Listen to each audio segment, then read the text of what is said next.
दोस्तों, स्वागत है आपका जीएस प्रेप के यूट्यूब चैनल पर। आज हम इलाहाबाद हाई कोर्ट आर के जो प्राचीन इतिहास के प्रीवियस ईयर प्रश्न है उनके प्रश्नों को देखेंगे। यह वीडियो इस सीरीज का जो है तीसरा वीडियो है। इससे पहले हम दो वीडियो अपलोड कर चुके हैं जो इलाहाबाद हाई कोर्ट आर के जो प्रीवियस ईयर प्रश्न है। जिन भी छात्र छात्राओं ने वो वीडियो नहीं देखा है उसका लिंक जो है डिस्क्रिप्शन बॉक्स में दिया हुआ है, आप जाकर वहां से देख सकते हैं। तो आइए आज के वीडियो की शुरुआत करते हैं। देखिए, पहला प्रश्न जो है, कला से संबंधित गांधार विश्वविद्यालय जो है किस शासक से संबंधित था? तो गांधार विश्वविद्यालय जो है वह कनिष्क से संबंध रखता था। ठीक है। और गांधार शैली को जो है ग्रीक बौद्ध शैली भी कहा जाता है। और इस कला का सर्वाधिक विकास जो है कुषाण काल में हुआ था। तो आपको जितने भी महत्वपूर्ण तथ्य होंगे वो आपको बताते चलेंगे। दूसरा प्रश्न है, ब्रह्मा विष्णु और महेश की अति विशाल त्रिमूर्ति प्रतिमा कहाँ स्थापित है? तो एलिफेंटा गुफा में यह जो है त्रिमूर्ति स्थापित है। एलिफेंटा गुफा में। एलिफेंटा गुफा कहाँ पे है? तो मुंबई से 10 किलोमीटर दूर दूर एलिफेंटा द्वीप पर यह एलिफेंटा गुफा स्थापित है।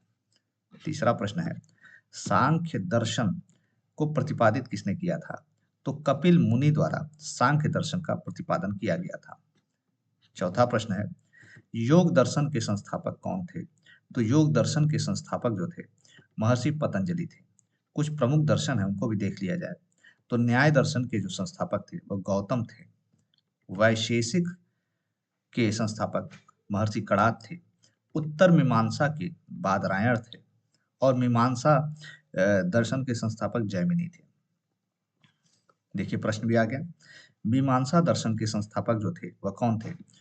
तो जैमिनी थी। मीमांसा दर्शन के संस्थापक जैमिनी थे। छठवां प्रश्न है, कौन सबसे प्राचीन भारतीय दर्शन है? तो सांख्य दर्शन जो है आपका वह सबसे प्राचीन भारतीय दर्शन है। और इसके प्रवर्तक जो थे वह कपिल मुनि थे। सातवां प्रश्न है, महर्षि गौतम जो थे वह किस भारतीय दर्शन शास्त्र से संबंधित हैं? तो न्याय दर्शन से जो है संबंध रखते थे महर्षि गौतम। या न्याय दर्शन के संस्थापक कौन थे? तो महर्षि गौतम थे। आठवां प्रश्न है, कर्म का सिद्धांत किस भारतीय दर्शन से संबंधित है? तो वेदांत से संबंधित रखता है कर्म का सिद्धांत। इसका उत्तर हो जाएगा वेदांत। नौवां प्रश्न है, पतंजलि किसके संकलन के लिए प्रसिद्ध है? तो योग सूत्र का संकलन जो है पतंजलि द्वारा किया गया है। और योग दर्शन के प्रतिपादक भी महर्षि पतंजलि हैं।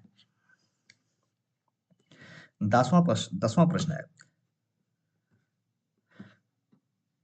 भारत में कौन से धर्म से शांति मीनार या टावर ऑफ साइलेंस जुड़ा हुआ है? तो शांति मीनार या टावर ऑफ साइलेंस जो है वह पारसी धर्म से जुड़ा हुआ है।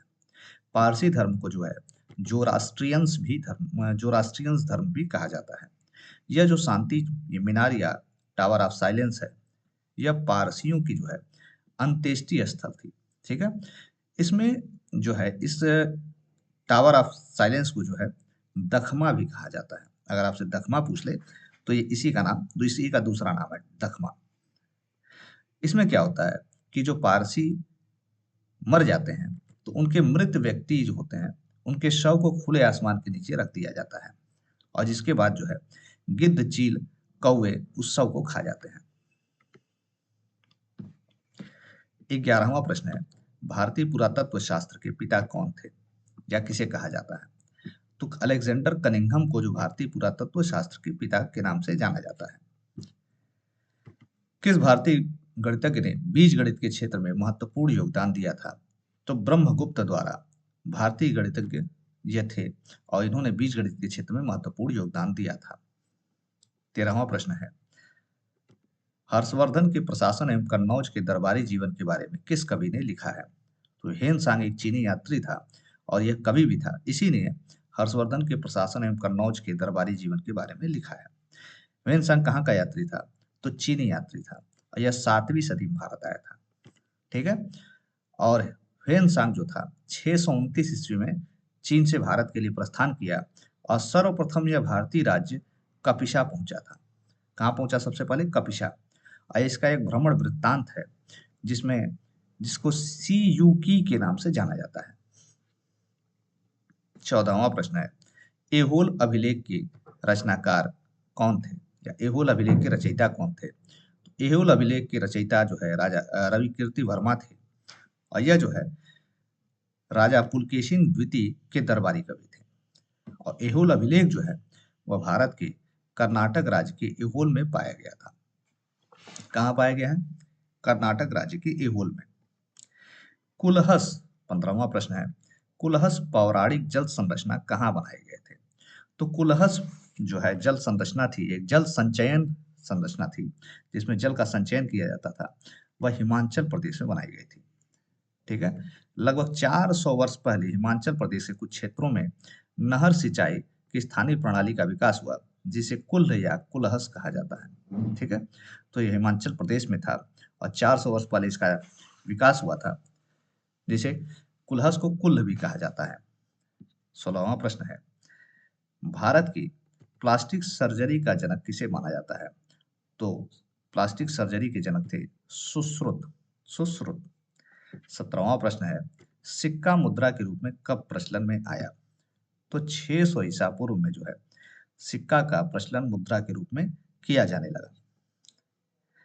18वां प्रश्न है, स्वर्ण मुद्रा भारत में पहले किसने शुरू किया? इंडो ग्रीक शासकों ने जो है सबसे पहले भारत में सोने के सिक्के जारी किए थे। इनके सिक्कों को जो है स्वर्ण सिक्कों को स्टेटर कहा जाता था।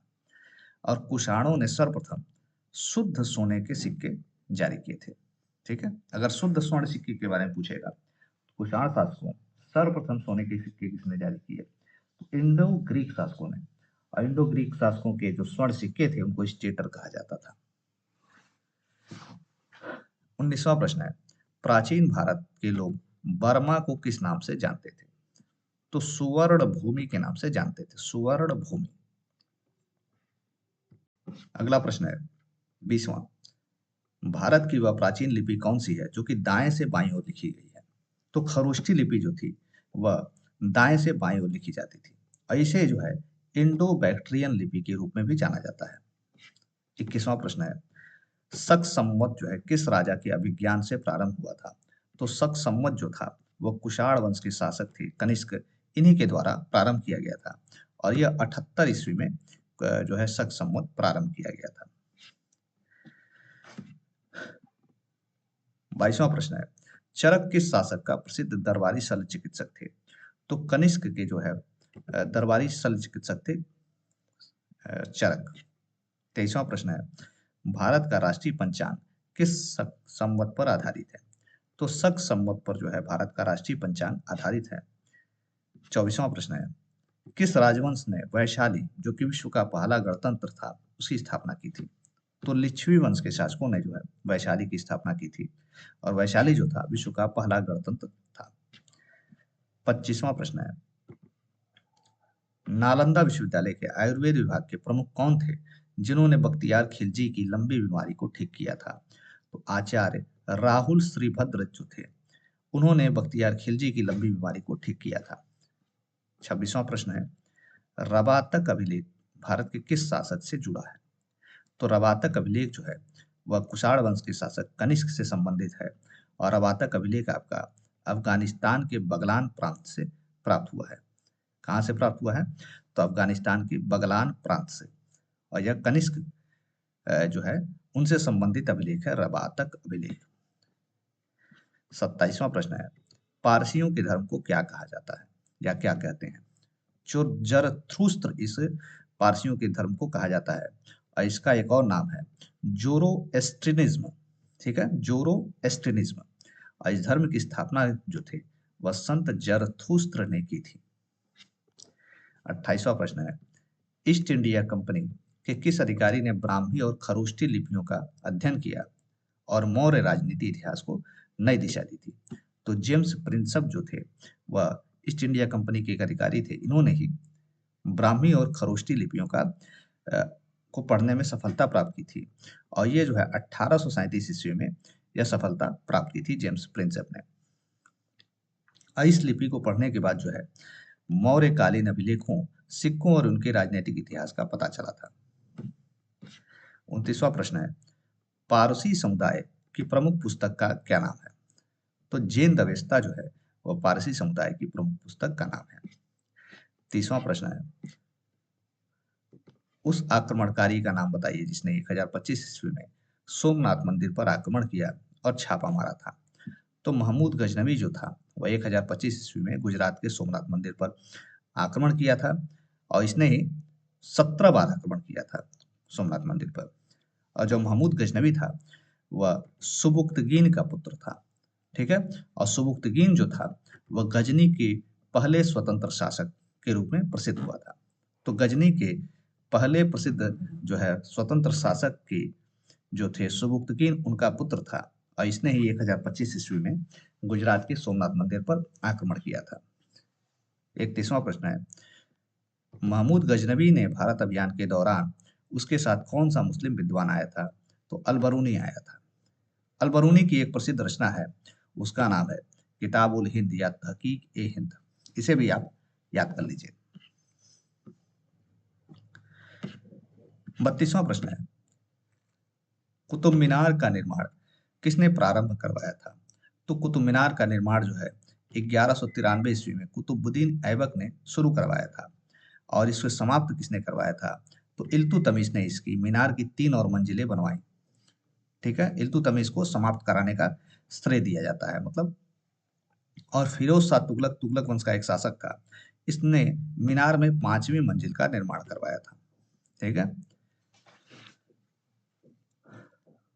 33वां प्रश्न देखते हैं, चंगेज खान का समकालीन कौन सा शासक था? तो चंगेज खान ने वर्ष 1221 ईस्वी में भारत पर आक्रमण किया था और उस समय जो था इल्तुतमिश का शासन चल रहा था भारत पर।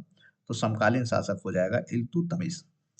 34वां प्रश्न है, कुतुब मीनार किस प्रसिद्ध शासक ने पूरा करवाया था? तो इल्तुतमिश ने पूरा करवाया था। 35वां प्रश्न है, दिल्ली के किस सुल्तान की मृत्यु चौगान या पोलो खेलते समय हुई थी? तो कुतुबुद्दीन ऐबक जो था उसकी मृत्यु चौगान या पोलो खेलते समय हुई थी।